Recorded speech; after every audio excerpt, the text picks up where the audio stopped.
Plan your trade and then trade your plan. Pero bakit nga ba hindi nasusunod?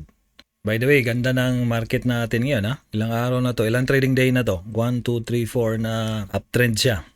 Tingnan natin tong plan your trade and then trade your plan. So, nung nakaraan, meron akong na-trade, no? Itong MRC. So, ganda ng ano ko rito eh. Plano ko eh. Na mag-exit ako using daily time frame. Ang gamit kong strategy is kalma. So, ito yung hawak ko.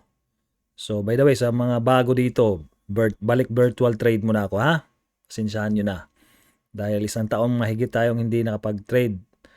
Kaya nangangapa. Nakapag-entry ako 2 weeks ago. Tapos ganda ng volume eh, no? Nung naka-entry na ako, umakyat ito ng ilang araw mula rito. Dito sa candle na to, sabi ko, pagka nag-close ito below, dapat dito ko na binenta dahil nag-close below. Kinabukasan, that is September 16, wala. Hindi ko na monitor. Hindi ko na silip ito noong September 16. At yun ay bumuhos na pala. Sabi ko, long term na to. Yung kalimitan ng reasoning natin, ano? Ang trade tayo. Pag may ibang dahilan, bumagsak at hindi natin na-exit, ay long term na ito. Yan ang pangit. Ang ganda ng plano, pero hindi natin sinusunod. Tinitrade natin literally sa ibang plano. Kasi nga sabi, yung cliche na ito, plan your trade and then trade your plan. So I traded my plan into another plan. So long term na ito. Hindi, joke lang.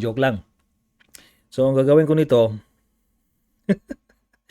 ibahin na lang ang plano. I-exit ko na lang to ng weekly time frame. Kaya kung titingnan ko naman dito sa weekly, hindi ko pa pwedeng ibenta dahil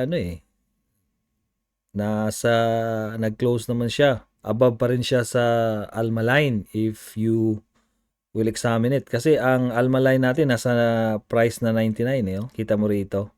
Tapos yung closing price is 1 peso. Pero since mali na ito, dahil hindi na nasunod yung plano, wag ko na lang talagang sundin. Ibebenta ko na lang to. Ganun kaagad guys. Kung may mali kayo, benta nyo na kaagad. Kumbaga, pag hindi na nasunod sa plano,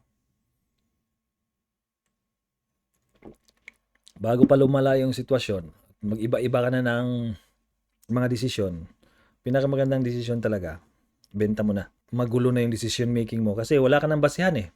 Kasi ito yung plano mo, hindi naman nasunod. Whatever that is, kung anong meron ka, ibenta mo na. Winning pa yan, pero hindi mo na exit ng maayos, hindi mo na execute yung plan mo to exit. Ano yung plano mo, benta mo na. So, exit ko na yan. Logi tayo ng 700 pa. So, meron kasi tayong 1, 2, 3, 4 na trade. Logi tayo rito ng 335, 337, 424, ito 481. Ito, nanalo lang tayo ng 840. So, lamang yung talo guys. So, lugi pa yung pera natin. So, tingnan natin into 30 trades kung ano ang naalala ko nga pala yung nung estudyante ako ng TDS. Isa sa mga task doon is 30 na trades. Pagka na tapos mo yung 30 trades at yung portfolio mo ay gain, saka ka lang papasa. So, sa sitwasyon ko noon, unang attempt ko, wala. First 30 trades ko, bagsak. Negative 2%. Pangalawa, doon ako pumasa. So, repeater tayo doon. So, let us see sa 30 trades kung positive ba itong portfolio na to. Okay guys, trade your plan. Huwag mong i-trade sa ibang plan. Yung plano mo una, sundin mo yun, execute mo.